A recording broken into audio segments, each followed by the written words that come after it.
O fato de ele ter uma amante era público e notório e comentado com insistência em todos os lugares onde era conhecido. Seus amigos e conhecidos o criticavam por aparecer com ela nos cafés da moda, onde deixava-a sozinha à mesa e saía a passear pelo salão, conversando com todas as pessoas que conhecesse. Embora eu tivesse curiosidade de vê-la, não tinha desejo algum de encontrá-la, mas acabou por acontecer. Uma tarde, fui a Nova York com Tom de trem e, quando paramos junto aos montes de cinzas, ele ergueu-se de repente e, segurando meu cotovelo, literalmente obrigou-me a descer. Vamos sair, insistiu. Quero que você conheça minha garota. Acho que ele tinha bebido demais no almoço e sua determinação de me levar chegava às raias da violência. Ele simplesmente presumia, em sua arrogância, que em uma tarde de domingo eu não tinha nada melhor para fazer. Segui-o até atravessarmos uma cerca junto à via férrea, baixa e pintada a cal, e retornamos uns 100 metros ao longo da rodovia sob o olhar persistente do Dr. Eckelberg. A única construção à vista era um pequeno quarteirão de prédios de tijolos amarelos à beira do depósito de cinzas, em uma espécie de rua que ficava ao lado de um descampo que dava para lugar nenhum. Uma das 3 lojas que o compunham estava aberta para alugar. A outra era um restaurante que ficava aberto à noite, ao qual se chegava por um caminho coberto de cinzas, e a terceira era uma garagem, oficina mecânica George B. Wilson. Compro e vendo carros. Acompanhei Tom enquanto ele entrava. O interior era pobre e desolado. O único carro visível era um Ford amassado e coberto de poeira jogado em um canto escuro. Ocorreu-me que essa fantasmagórica garagem deveria ser uma fachada que ocultava apartamentos suntuosos e românticos no andar de cima. Quando surgiu da porta do escritório o proprietário, limpando as mãos em um trapo velho.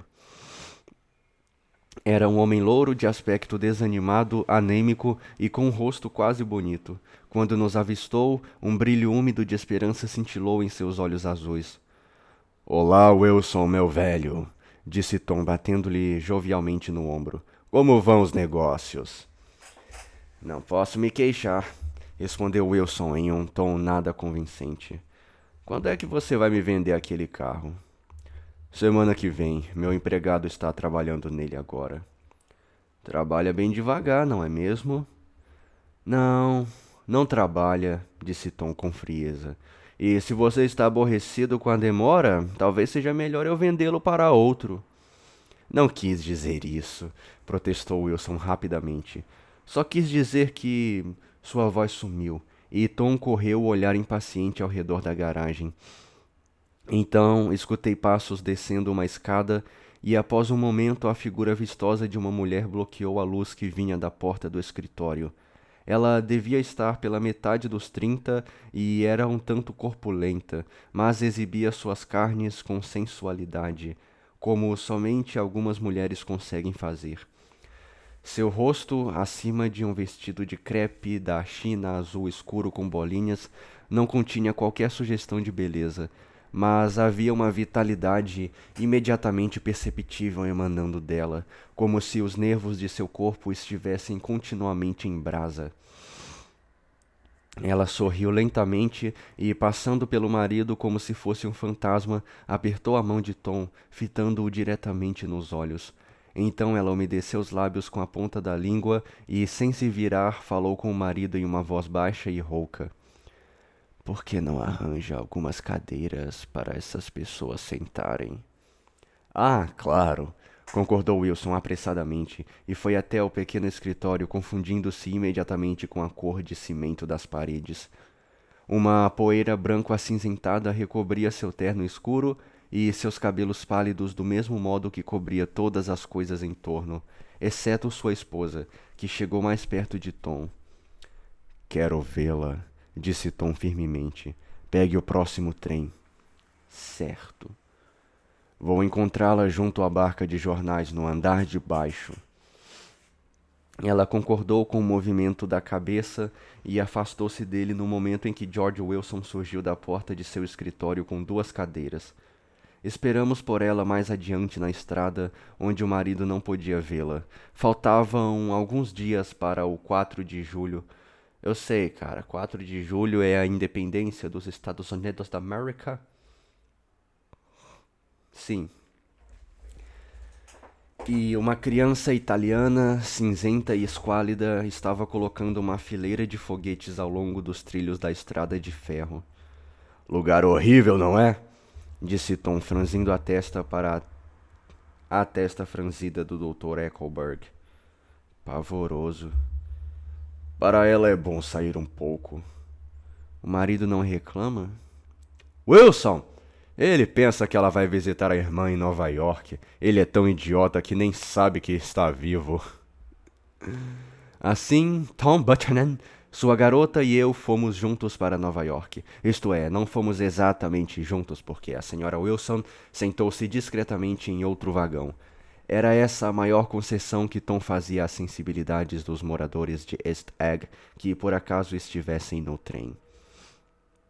Ela tinha trocado de vestido e agora usava um outro de musselina estampada que demonstrou estar bem apertado em suas ancas bastante largas quando Tom a ajudou a descer da plataforma em Nova York. Na banca de jornais, ela comprou um exemplar de Town Tattle e uma revista de cinema. Town Tattle, revista sobre mexericos sociais. Mexericos, cara, é fofoca, é? É o choquei? Mexericos sociais que na época era popular. O título em tradução livre seria As Fofocas da Era Taisho. E na lancheria da estação, um pouco de creme facial e um frasquinho de profume. No andar de cima, no solene corredor de saída cheio de ecos, ela deixou 4 táxis passarem antes de escolher um que parecia novo. A carroceria cor de lavanda com o estofamento cinza, e dentro dele todos nós deslizamos para fora do prédio maciço da estação e entramos nas ruas banhadas de sol. Mas de imediato ela debruçou-se sobre a janela e, inclinando-se para a frente, bateu com os dedos no vidro que separava o assento do motorista dos passageiros. Eu quero um daqueles cachorros, disse ela em um tom de voz decidido. Quero comprar um para o apartamento. É muito bom ter um cachorro. O carro deu marcha ré até que retornamos ao ponto em que se encontrava um homem velho e cinzento que era absurdamente parecido com John D. Rockefeller. Em um cesto que ele levava pendurado no pescoço, encolhiam-se uma dúzia de filhotes de raça indeterminada. De que raça são? Perguntou a senhora Wilson com ansiedade, quando ele chegou até a janela do táxi. Ah, são de todos os tipos. Qual é a raça que a senhora quer, dona? Eu quero o de um desses cães policiais. Você não tem desse tipo, tem? Peraí, não. Você não tem desse tipo, tem? O homem espiou dentro do cesto com um ar de dúvida, enfiou a mão, segurou um deles pelo pescoço e tirou o bichinho esperneando. Esse não é um cão policial, disse Tom. Bem, não é exatamente um cão policial, disse o homem com a voz cheia de desapontamento. É mais um Airedale Terrier, e acariciou com a mão as costas do animalzinho, que mais parecia um esfregão marrom. Olhe só o pelo dele. Veja que pelo mais lindo. É um cachorro que nunca vai incomodá-la, pegando um resfriado ou coisa assim. Ele é bonitinho, disse a senhora Wilson entusiasmada. Quanto custa? Este cão? Exclamou o homem, olhando para o cachorro com admiração. Ora, este cachorrinho vale custar 10 doletas. O Airedale, sem dúvida. Havia um Airedale escondido em alguma parte de sua ascendência, embora os pés do animal fossem surpreendentemente brancos. Trocou de dono e instalou-se no colo da senhora Wilson. Espero que tenha mijado nela. Onde ela acariciou-lhe a pelagem à prova d'água com evidente prazer. A medida, medida? Perguntou ela com delicadeza. Esse cachorro? Esse cachorro é macho. Esse cachorro é macho. É uma cadela, disse Tom definitivo. Pronto, aqui está o seu dinheiro. Vá comprar mais 10 cachorros com ele.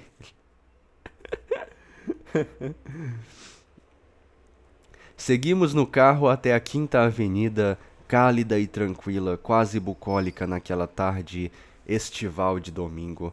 Se um grande rebanho de ovelhas brancas dobrasse a esquina naquele momento, provavelmente não me surpreenderia. Pare! Disse eu. Tenho de descer aqui. Não, não tem, interpôs Tom rapidamente. Myrtle vai ficar sentada se você não for até o apartamento. Não vai, Myrtle? Vamos lá, insistiu ela. Vou telefonar a Catherine, minha irmã. Pessoas que entendem de mulher dizem que ela é muito bonita. Bem, eu gostaria, mas... Prosseguimos a viagem cortando pelo Central Park em direção ao West Side. Na 158th Street, o carro parou no estacionamento de um conjunto de prédios de apartamentos que parecia uma fatia de um grande bolo branco. Lançando um olhar majestoso sobre a vizinhança, a senhora Wilson pegou seu cãozinho e suas outras compras e avançou altivamente. Vou convidar os McKees para nos visitarem, anunciou enquanto subíamos pelo elevador, e naturalmente tenho de convidar minha irmã também. O apartamento ficava no último andar, uma pequena sala de estar, uma pequena sala de jantar, um pequeno quarto e um banheiro. A sala de estar estava atulhada de móveis estofados com um tecido que parecia uma tapeçaria grande demais para o local, de modo que, ao movimentar-se pela peça, as pessoas tropeçavam continuamente em cenas de damas passeando pelos jardins de Versalhes. O único quarto que havia nas paredes, o único quadro que havia nas paredes era uma fotografia superampliada, aparentemente de uma galinha sentada em uma pedra fora de foco. Olhando à distância, no entanto, a galinha se transformava em uma espécie de touca, e a fisionomia de uma senhora velha e radiante sorria para a sala. Diversos exemplares antigos de Town Tattle estavam sobre a mesa, juntamente com um livro intitulado Simão, né? Chamado Pedro. Simão Pedro, tu me amas? Apanha minhas ovelhas. É algo assim, né, mano? 5. Simon Called Peter, Simão chamado Pedro aqui, ó. Da autoria de Robert Kibble. Foi publicado em 1921, tornando-se um best-seller instantâneo. Foi transformado em peça de teatro que estreou no Claw Theatre de New York a 10 de novembro de 1924. Eu não sei se é apanha minhas ovelhas, aclama minhas ovelhas, sei lá. Mas isso aqui, mano, isso aqui tá muito chato, velho. Cadê o Grande Gatsby? Que isso? Cadê o Grande Gatsby? Eu vim aqui pra ler sobre o Grande Gatsby, não sobre um bando de... você sabe.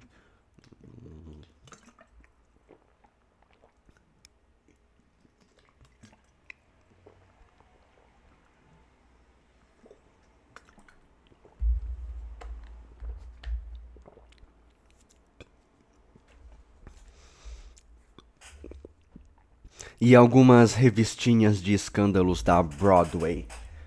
A primeira preocupação da senhora Wilson foi com o cãozinho. O ascensorista, com alguma má vontade, foi buscar uma caixa cheia de palha e um pouco de leite, adicionando por sua própria iniciativa uma lata de biscoitos para cachorro, grandes e duros, um dos quais ficou se desmanchando apaticamente dentro dos pires de leite durante toda a tarde. Enquanto isso, Tom foi buscar uma garrafa de uísque que estava trancada à chave numa escrivaninha. Eu só me embebedei 2 vezes na vida, e a segunda foi nessa tarde. Assim, tudo o que aconteceu está envolto em uma densa névoa, embora até depois das 8 horas da noite o apartamento estivesse inundado pela luz alegre do sol. Sentada no colo de Tom, a senhora Wilson telefonou para diversas pessoas.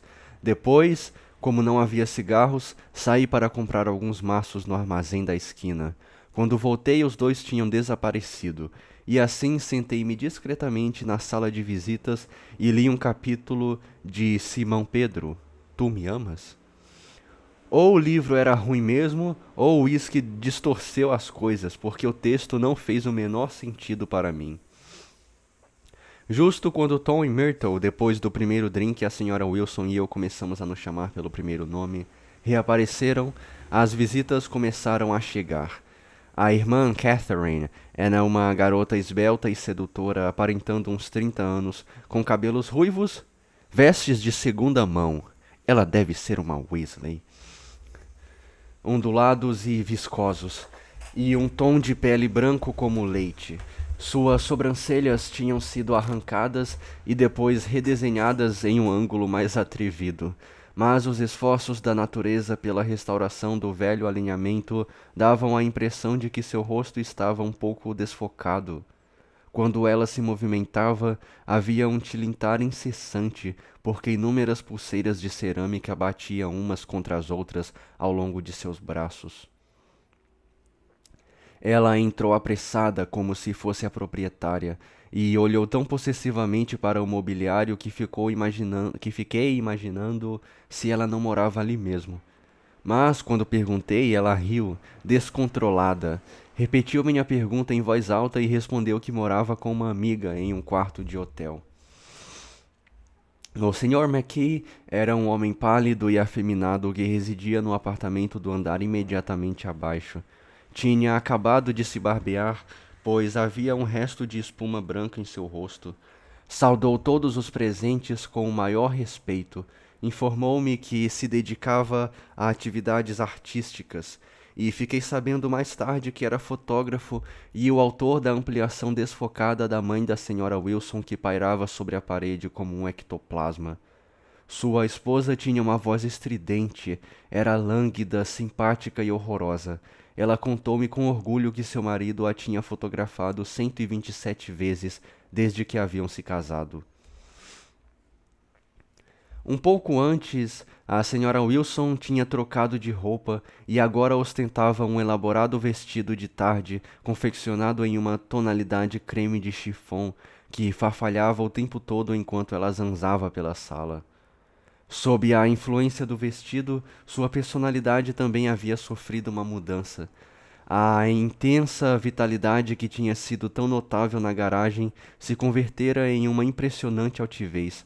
Seu riso, seus gestos e suas afirmações tornavam-se pouco a pouco mais afetados à medida que ela se voltava e a sala dava a impressão de ficar menor ao redor dela, até que parecia estar girando em torno de um eixo que estalava ruidosamente em meio ao ar enfumaçado. Nossa, não entendi nada disso daqui, velho. Esse texto é muito descritivo, velho. Fica descrevendo as coisas e eu não entendo nada. Minha cara, disse ela à irmã em uma voz muito alta e artificial. A maior parte dessa gente vai te enganar o tempo todo. A única coisa em que pensam é dinheiro. Na semana passada chamei uma mulher aqui para cuidar de meus pés e quando ela me apresentou a conta, a impressão que dava é que ela tinha extraído meu apêndice. Como era o nome dessa mulher? Quis saber a senhora McKee. Era Eberhard. Ela atende em domicílio para cuidar dos pés das pessoas. Gosto do seu vestido, observou a senhora McKee. Acho adorável. A senhora Wilson rejeitou o cumprimento, erguendo as sobrancelhas com desdém. É só uma coisa velha e meio maluca, disse ela. Eu uso raramente quando não estou preocupada com a minha aparência. Mas fica maravilhoso em você, se é que me entende, insistiu a senhora McKee. Se Chester pudesse fotografá-la exatamente nessa pose, eu acho que ele poderia tirar uma foto incrível. Ficamos olhando em silêncio para a senhora Wilson, que afastou uma mecha de cabelo dos olhos e nos envolveu a todos com um sorriso radiante. O Sr. McKee examinou-a cuidadosamente com a cabeça inclina- inclinada para um lado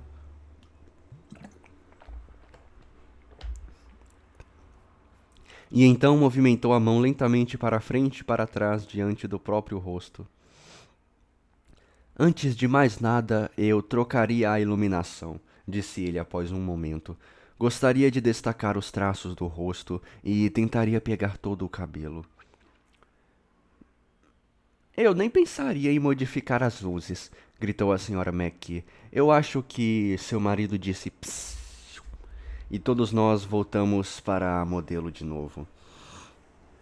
Enquanto Tom Buchanan bocejava ruidosamente e se levantava. Sirva alguma coisa de beber para os McKees, disse ele. Traga um pouco mais de gelo e de água mineral, Myrtle, antes que todo mundo caia no sono. Eu falei com aquele rapazinho sobre o gelo. Peraí. Eu falei com aquele rapazinho sobre o gelo, reclamou Myrtle, erguendo as sobrancelhas em desespero diante da ineficiência das classes baixas. Essa gente, você precisa vigiá-los o tempo todo. Ela olhou para mim e riu, sem motivo. Então saltou sobre o cãozinho, beijou-o com êxtase e lançou-se em direção à cozinha, dando a impressão de que uma dúzia de cozinheiros estava à espera de suas ordens. Fiz alguns trabalhos muito bons em Long Island, afirmou o Sr. McKee. Tom olhou para ele sem expressão. 2 deles nós emolduramos e penduramos lá embaixo. Peraí, não. Onde é que o Tom tá falando? 2 deles nós emolduramos e penduramos lá embaixo. 2 o quê? Indagou Tom autoritariamente. 2 ensaios. Um deles se chama As Gaivotas, em Montauk Point, e o outro é O Mar em Montauk. O Mar em Montauk Point. Catherine, a irmã, sentou-se ao meu lado no sofá. Você mora em Long Island também? Perguntou. Eu moro em West Egg. Mesmo? Estive lá em uma festa há mais ou menos um mês, na casa de um homem chamado Gatsby. Finalmente o Gatsby, caramba! Meu pai do céu, que livro é esse? Você o conhece? Moro na casa bem ao lado. Dizem que ele é sobrinho ou primo do Kaiser Wilhelm. Oh, não! What did I do? Meu Deus! Isso aqui é grande. Peraí. Eu tava em que página? 30. Ai, meu pai, não era pra eu ter tocado aqui, não. Pronto, voltei. Dizem que ele é sobrinho ou primo do Kaiser Wilhelm. Ah, o imperador Guilherme Wilhelm, da Prússia, rei da Prússia, imperador da Alemanha, a Deutschland, Walter Wilhelm. E daí que vem todo aquele dinheiro. É mesmo? Ela confirmou com a cabeça. Tenho medo dele. Odiaria que me tocasse ou chegasse muito perto. Esta série de informações tão importantes sobre o meu vizinho foi interrompida, por que não, né? Pela senhora McKee, que apontou subitamente para Catherine. Mano, eu acho que a gente nunca vai ver nada sobre o Gatsby. Eu acho que o livro todo vai ser só isso aqui, ó.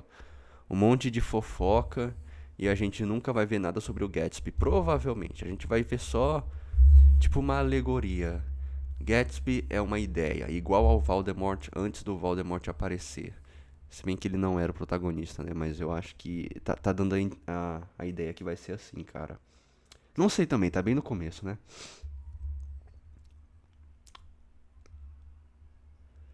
Que apontou subitamente para Catherine. Chester, eu acho que você poderia fazer alguma coisa com ela, exclamou. Porém, o Sr. McKee somente fez um sinal em concordância, aborrecido, e então voltou sua atenção para Tom. Gostaria de trabalhar mais em Long Island se me dessem uma chance. Tudo o que peço é que me deem uma oportunidade. Peça a Myrtle, disse Tom com um breve acesso de riso, enquanto a senhora Wilson entrava com uma bandeja. Ela lhe dará uma carta de apresentação, não é, Myrtle? O quê? R$ 100? Indagou ela, espantada. Dê ao Sr. McKee uma carta de apresentação para seu marido, para que ele possa fazer alguns ensaios dele. Seus lábios se moveram silenciosamente por um instante, enquanto ele inventava George B. Wilson na bomba de gasolina ou alguma coisa desse gênero. Nesse gênero. Catherine inclinou-se para meu lado e cochichou em meu ouvido. Nenhum dos dois consegue suportar a pessoa com quem está casado. Ah, não conseguem? Não conseguem suportá-los. E olhou para Myrtle e depois para Tom. O que eu quero dizer é... Por que continuam a viver com eles se não conseguem mais suportá-los? Se eu fosse eles, pediria divórcio e me casaria imediatamente. Quer dizer que ela também não gosta do Wilson? A resposta foi inesperada. Veio de Myrtle, que tinha escutado a pergunta, e foi violenta e obscena. Viu só? Gritou Catherine, triunfante, e baixou a voz de novo. Na verdade, é a mulher dele que os está mantendo separados. Ela é católica e eles não aceitam o divórcio. Ela é católica e eles não aceitam o divórcio, tá? Daisy não era católica, e fiquei um tanto chocado com a mentira tão bem elaborada. Quando eles finalmente casarem, continuou Catherine, vou morar na costa oeste por algum tempo até que as coisas se acalmem por aqui. Seria mais discreto viajar para a Europa. Ah, você gosta da Europa? Exclamou ela, surpresa. Recém voltei de Monte Carlo. Não me diga. Estive lá no ano passado. Viajei com outra garota. Ficaram muito tempo? Não, fomos somente a Monte Carlo e voltamos. Na ida fizemos escala na Marsella. Tínhamos mais de $1.200 no início da viagem, mas nos arrancaram tudo na roleta em 2 dias. Foi a maior das dificuldades para voltar, vou te contar. Meu Deus, como odiei aquela cidade. O céu do final da tarde brilhou por um momento, com os tons de mel e azul do mar Mediterrâneo. Então a voz esganiçada da Sra. McKee me trouxe de volta à sala. Quase cometi um erro também, declarou ela vigorosamente. Quase me casei com um patifezinho que andou anos atrás de mim. Eu sabia que ele não era digno de mim. Todo mundo me dizia, Lucille, esse homem é muito inferior a você. Mas se eu não tivesse conhecido Chester, tenho certeza de que ele me pegaria. Sim, mas escute, disse Myrtle Wilson, movendo a cabeça para cima e para baixo. Pelo menos você não se casou com ele. Claro que não casei. Bem, eu casei com ele, disse Myrtle com certa ambiguidade. E essa é a diferença entre o seu caso e o meu. E por que você casou, Myrtle? Quis saber Catherine. Ninguém te obrigou? Myrtle ficou pensando. Casei com ele porque pensei que fosse um cavalheiro, disse ela finalmente. Pensei que fosse um homem bem educado, mas no final das contas não era digno de lamber meu sapato. Mas lembro que... Ai, meu Deus, minha voz tá indo embora.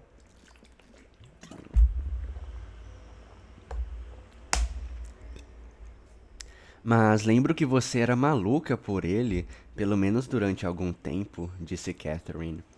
Maluca por ele? Gritou Myrtle incrédula. Mas quem foi que disse que eu era maluca por ele? Nunca fui mais maluca por ele do que sou por esse homem aí. De repente, ela apontou para mim, e todos me olharam como se estivessem me acusando. Tentei demonstrar por meio de minha expressão que não esperava nenhuma afeição da parte dela. Eu só fui maluca quando me casei com ele. Percebi em seguida que tinha cometido um erro. Ele pediu emprestado o melhor terno de um amigo para se casar e nem ao menos me contou. Um dia, ele não estava em casa. Apareceu o tal dono do terno lá em casa. Então esse terno é seu? Perguntei. Mas é a primeira vez que ouço falar nisso. Seja como for, entreguei o terno ao homem e então me atirei na cama e chorei a tarde toda. Chorei tão alto que nem daria para ouvir se uma banda passasse tocando. Ela realmente deveria se livrar dele, resumiu Catherine. Há 11 anos que eles moram em cima. Que eles moram. Há 11 anos que eles moram em cima daquela garagem. Tom foi o primeiro namorado que ela teve durante todo esse tempo. A garrafa de whisky, a segunda, estava sendo altamente requisitada pelos convivas, exceto por Catherine, que dizia sentir o mesmo prazer sem tomar nada. Tom chamou o zelador e mandou que ele fosse buscar alguns sanduíches que tinham fama de serem grandes o bastante para substituir um jantar. Eu queria sair e caminhar em direção ao parque, em meio ao crepúsculo silencioso, mas cada vez que pretendia me levantar para ir embora, acabava enredado em alguma discussão estridente e desnecessária que me amarrava de volta à cadeira. E, no entanto, bem alto acima da cidade, nossa linha de janelas amareladas deve ter contribuído com sua parcela de mistério para o observador casual que passasse pelas ruas que pouco a pouco caíam na penumbra. Eu o imaginava olhando para cima e fantasiando o que se passava por trás daquelas janelas. Eu estava dentro e fora, simultaneamente. Peraí. Eu estava dentro e fora, simultaneamente encantado e repelido pela inesgotável variedade da vida. Myrtle puxou sua cadeira para perto da minha e, de repente, sua respiração cálida derramou sobre mim a história de seu primeiro encontro com Tom. Foi naqueles assentos individuais que ficam no fim dos vagões, um de frente para o outro e que são sempre os últimos a serem ocupados. Eu estava vindo para Nova York para visitar a minha irmã e passar a noite na casa dela. Ele estava usando uma casaca e sapatos de couro macio e brilhante, e eu não conseguia tirar os olhos de cima dele. E cada vez que ele olhava para mim, eu tinha de fingir que estava olhando para um anúncio na parede atrás de sua cabeça. Quando descemos na estação, ele estava logo atrás de mim, e o peitilho branco de sua camisa roçou meu braço. Então eu lhe disse que ia chamar um guarda, mas ele sabia que eu estava mentindo. Eu estava tão excitada que, quando entrei no táxi com ele, nem percebi que não tinha embarcado no metrô como pretendia. Eu pensava o tempo todo sem parar. Ninguém vive para sempre, ninguém vive para sempre. Ela voltou-se para a senhora McKee e a sala reverberou, cheia de seu riso artificial. Minha cara, gritou ela. Vou dar-lhe esse vestido de presente assim que tirá-lo. Tenho mesmo de comprar outro amanhã. Tenho de ir à massagista, frisar os cabelos, comprar uma coleira para o cachorro, um desses lindos cinzeirinhos de mola e uma coroa funerária com um laço de seda preta, que vou colocar no túmulo da mamãe e sei que vai durar todo o verão. Vou precisar de uma lista, senão me esqueço de todas as coisas que tenho de fazer. Eram 9 horas quando olhei de novo para o relógio.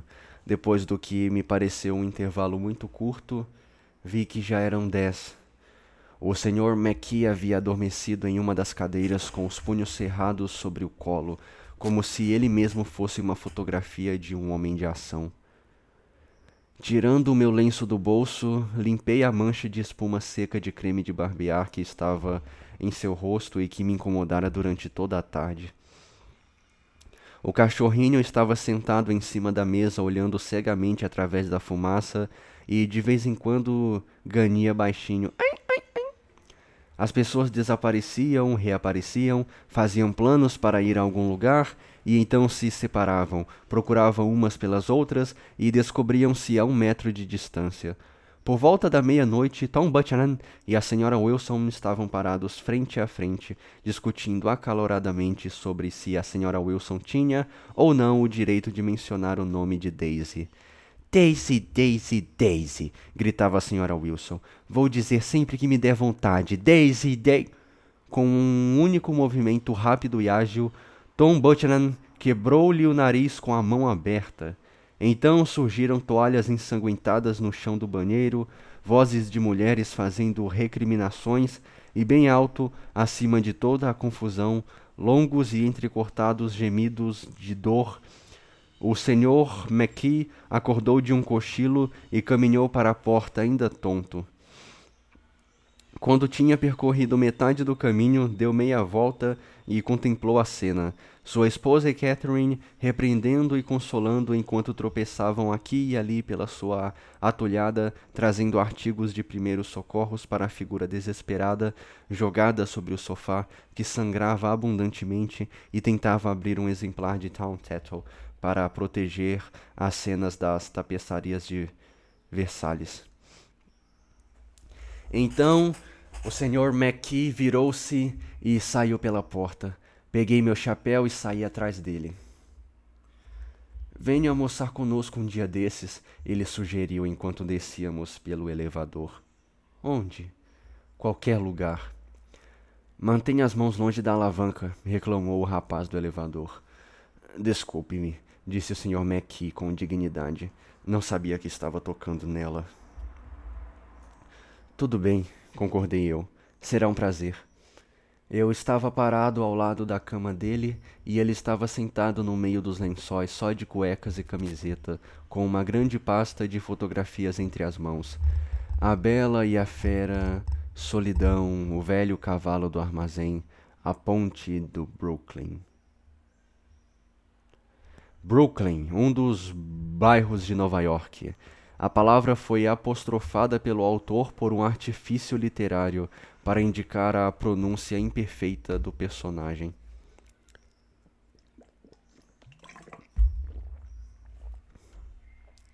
Brooklyn.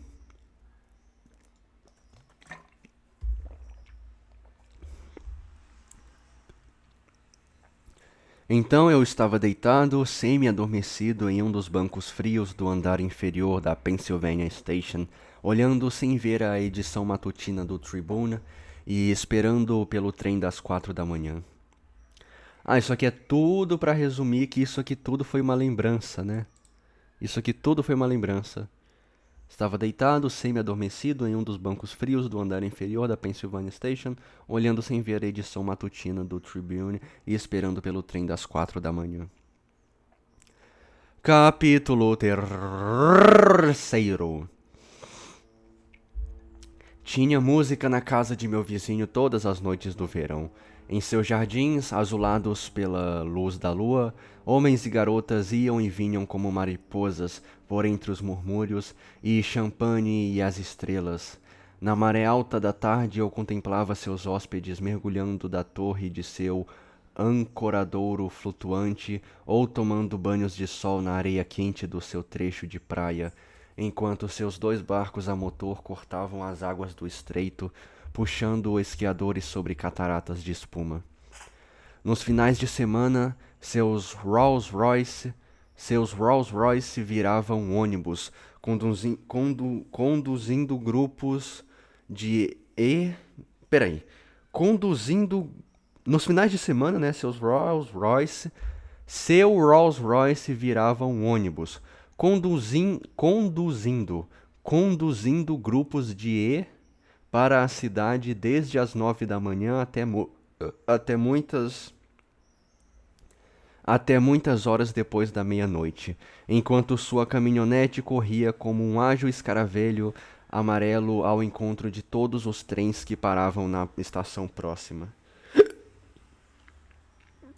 E nas segundas-feiras, 8 criados, inclusive um auxiliar de jardineiro contratado só para esses dias, trabalhavam o dia todo com esfregões, ancinhos, martelos e tesouras de podar, reparando os estragos da noite anterior. Todas as sextas-feiras chegavam 5 caixotes de laranjas e limões de uma fruteira de Nova York. Todas as segundas-feiras, as mesmas laranjas e limões saíam pela porta dos fundos em uma pirâmide de metades ocas.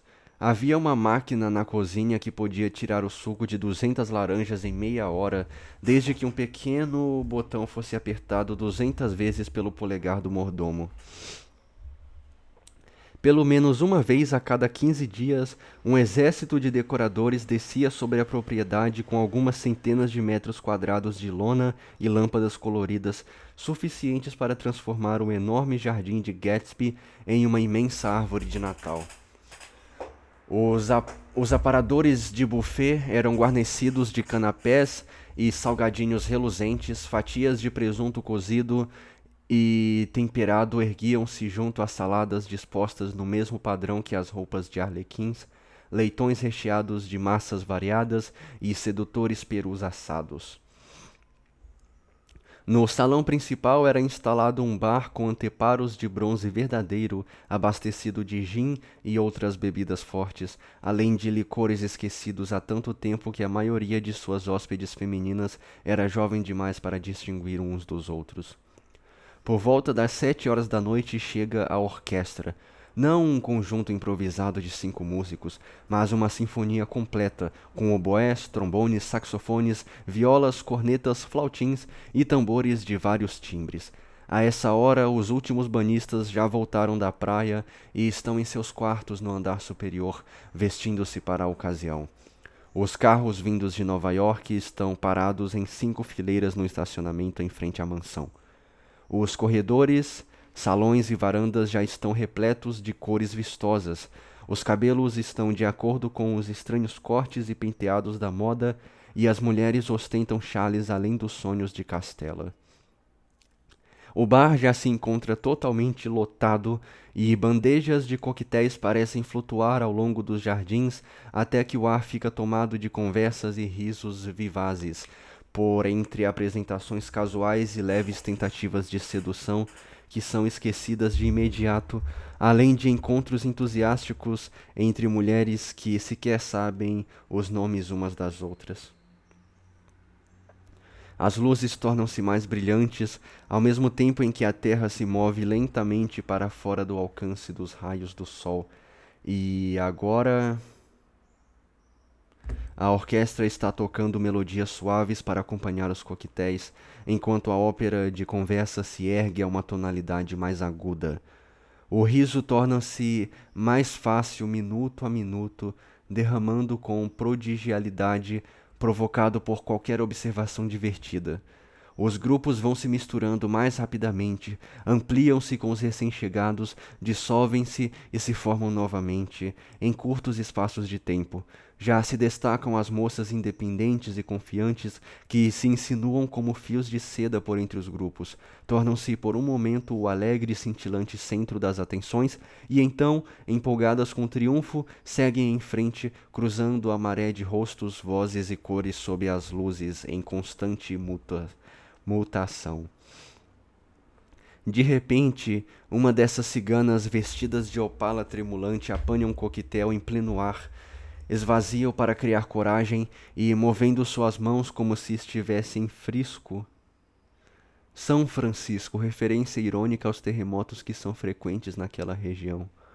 Ah, tipo a fenda de... Ah, como movendo suas mãos como se estivesse em frisco, começa a dançar sozinha na plataforma de lona.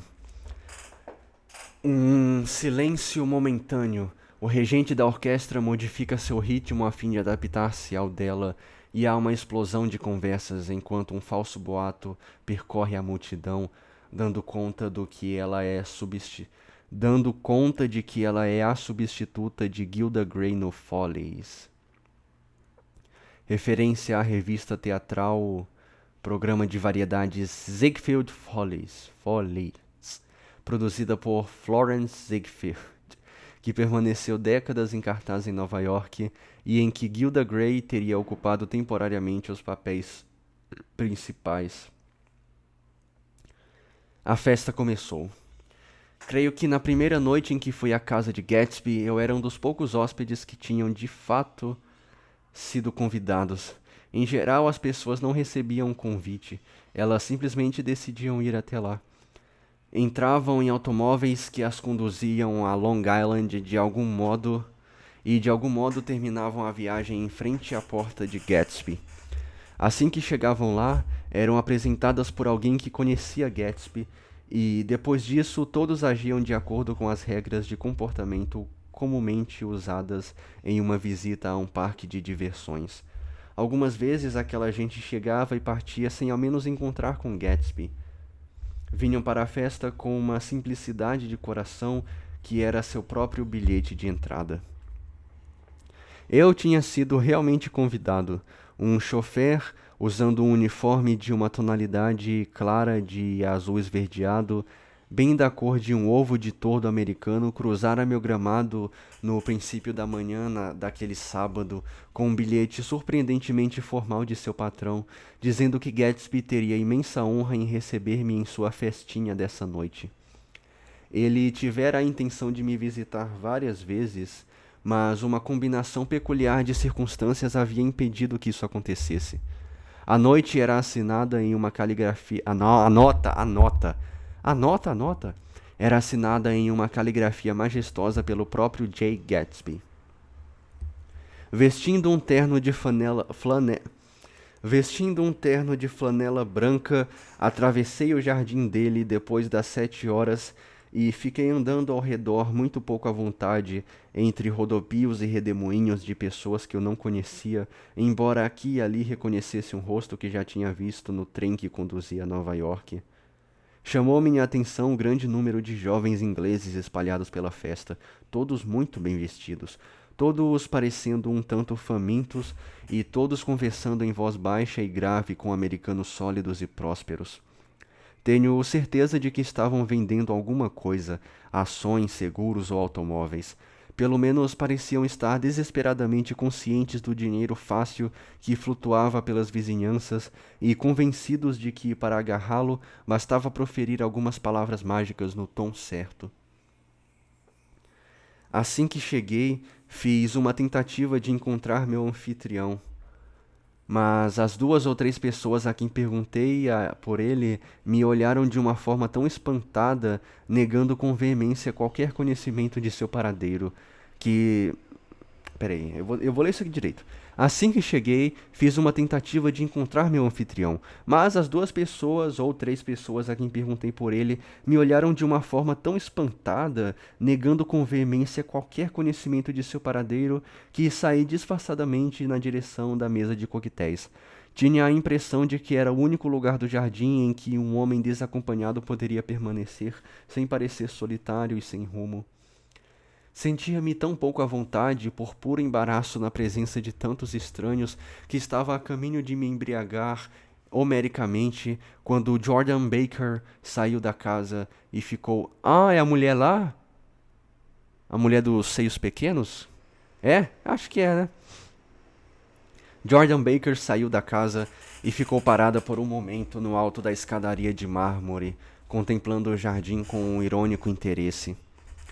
Bem-vindo ou não, achei necessário prender-me a alguém antes de começar a dirigir observações cordiais a cada estranho que passasse.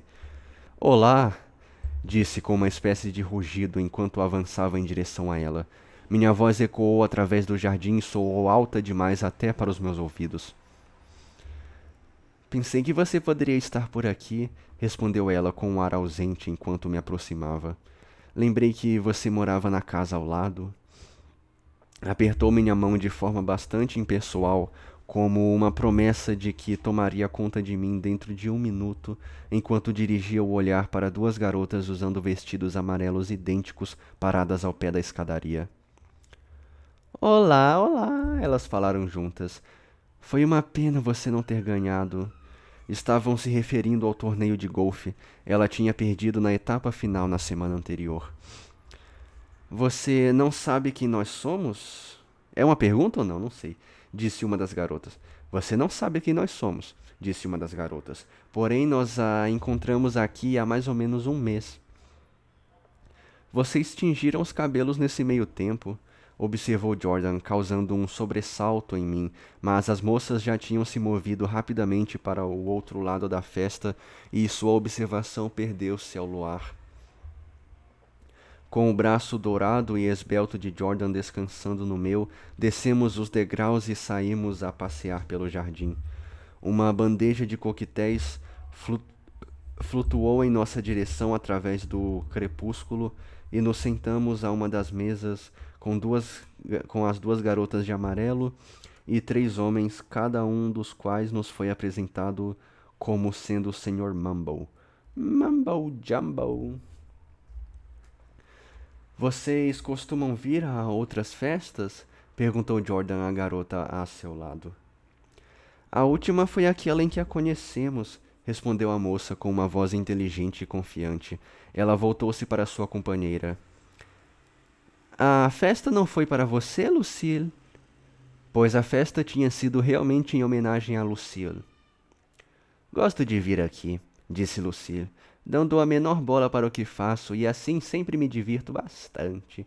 Quando estive aqui da última vez, rasguei meu vestido em uma cadeira e ele me perguntou meu nome e endereço. Dali a uma semana recebi um pacote da loja Corrier com um vestido de noivo. Peraí. Dali a uma semana recebi um pacote da loja Corrier com um vestido de noite novinho em folha. E você ficou com ele? Perguntou Jordan. Claro que fiquei.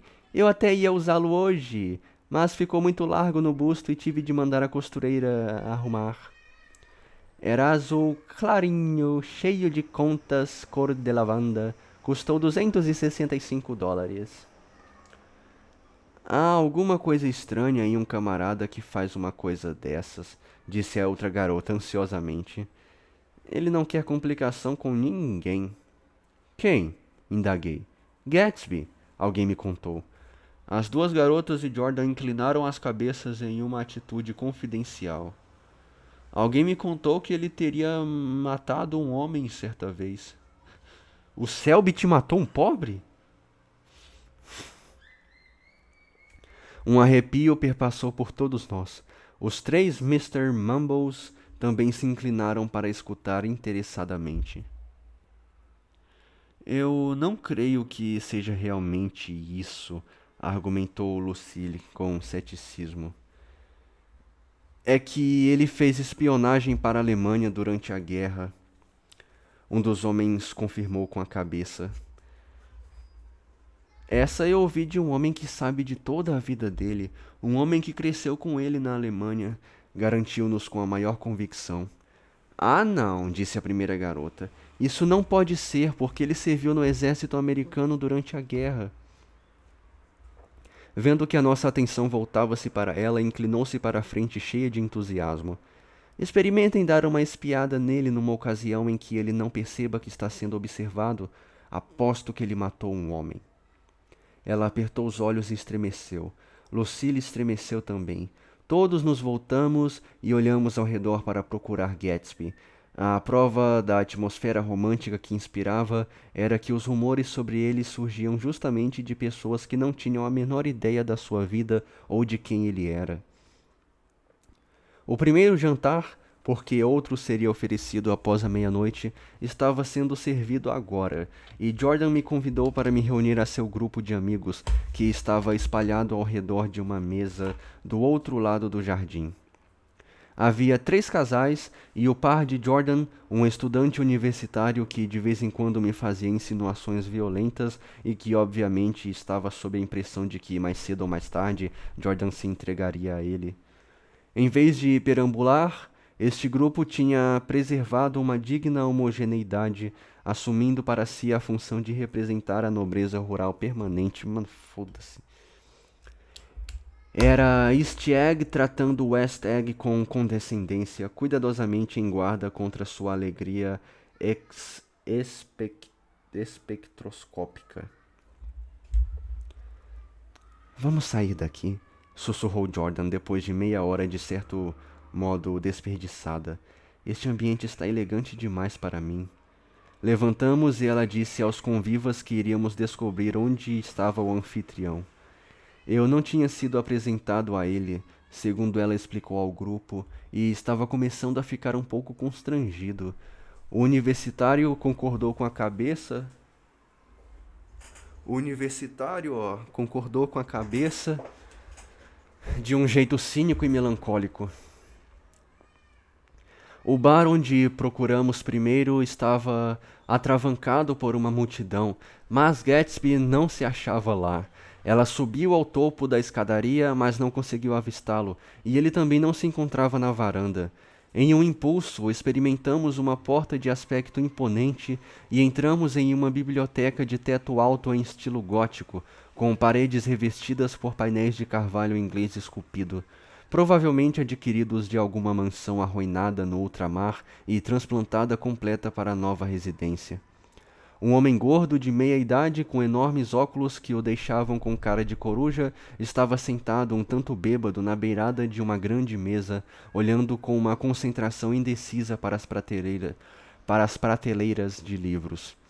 Assim que entramos, ele se voltou com entusiasmo e examinou Jordan da cabeça aos pés. O que você acha? Quis saber impetuosamente. Do que? Ele apontou para as prateleiras. Disso. Na realidade, você não precisa se dar ao trabalho de verificar. Eu já verifiquei. Eles são verdadeiros. Os livros? Ele confirmou. São absolutamente reais. Tem páginas e tudo mais. Eu pensei que fossem feitos de papelão, mas o fato é o seguinte: todos são absolutamente reais. Tem páginas e olhe só, eu vou lhe mostrar. Não tendo a menor dúvida sobre o nosso ceticismo, ele foi depressa até as prateleiras e retornou com o volume 1 das Conferências de Stoddard. Veja! Gritou em triunfo. É um exemplar legítimo de papel impresso. No princípio eu me enganei. Este camarada é um verdadeiro Belasco. David Belasco, dramaturgo e produtor teatral norte-americano. É um verdadeiro triunfo. Que atenção aos detalhes, que realismo! E tem mais, sabia onde parar. Não cortou as páginas do livro, mas também o que vocês querem? O que estão esperando? Arrancou o livro de minha mão e recolocou-o às pressas na prateleira, murmurando entre os dentes que, se um tijolo fosse removido, a biblioteca inteira provavelmente desabaria. Quem foi que trouxe vocês? Quis saber. Ou vocês simplesmente vieram? Eu fui trazido. A maior parte das pessoas foram trazidas. Jordan contemplou-o com um ar inteligente e alegre, sem responder. Fui trazido por uma mulher cujo sobrenome é Roosevelt, continuou ele. Senhora Claude Roosevelt. Vocês a conhecem? Eu a conheci em algum lugar na noite passada. Já faz uma semana que estou bêbado e pensei que poderia ficar sóbrio se me sentasse em uma biblioteca. E adiantou? Adiantou um pouquinho, acho eu. Ainda não dá para dizer. Faz só uma hora que estou aqui. Eu já falei a respeito dos livros? Eles são verdadeiros. São reais. Eles são. Você já nos contou. Apertamos sua mão com cerimônia e voltamos para o jardim da mansão. Que bicho louco, mano. Agora as pessoas estavam dançando sobre a lona da plataforma instalada no jardim. Velhos puxando garotas novinhas para a frente e para trás em incessante círculo sem graça, casais com ares de superioridade agarrando-se tortuosamente nas danças da moda e mantendo-se sempre pelos cantos, e um grande número de moças desacompanhadas que expressavam sua individualidade dançando sozinhas ou aliviando momentaneamente algum dos componentes da orquestra do fardo de tocar banjo ou percussão. Por volta da meia-noite, a euforia tinha aumentado. Um conhecido tenor tinha cantado em italiano e uma contralto famosa tinha cantado jazz. Entre os números, algumas pessoas faziam acrobacias por todo o jardim, ao mesmo tempo em que as gargalhadas espocavam várias, vazias e felizes, erguendo-se no céu de verão. Um par de gêmeas artistas de teatro, que descobri serem as garotas de amarelo, representou uma farsa fantasiadas de bebê, enquanto o champanhe era servido em cálices maiores do que os recipientes de lavanda usados para limpar as pontas dos dedos. Agora a lua estava mais alta e, flutuando no estreito, havia um triângulo de barquinhos que pareciam escamas prateadas e davam a impressão de tremular ao som destacado e metálico dos banjos no gramado. Eu ainda estava em companhia de Jordan Baker. Estávamos sentados a uma mesa com um homem mais ou menos da minha idade e uma garotinha barulhenta que, à mais leve provocação, entregava-se a gargalhadas incontroláveis. Agora eu estava me divertindo. Tinha tomado 2 cálices de champanhe e o cenário havia se transformado diante dos meus olhos em algo cheio de significado, rudimentar e profundo. Em um intervalo entre as canções, o homem olhou para mim e sorriu. Seu rosto me parece familiar, disse com boas maneiras. Por acaso você não estava na primeira divisão durante a guerra? Ora, é claro que estava. Eu pertencia ao 28º de infantaria. Eu estava no 16º até junho de 1918. Eu sabia que o conhecia de algum lugar. Conversamos por alguns momentos sobre vilarejos úmidos e cinzentos na França.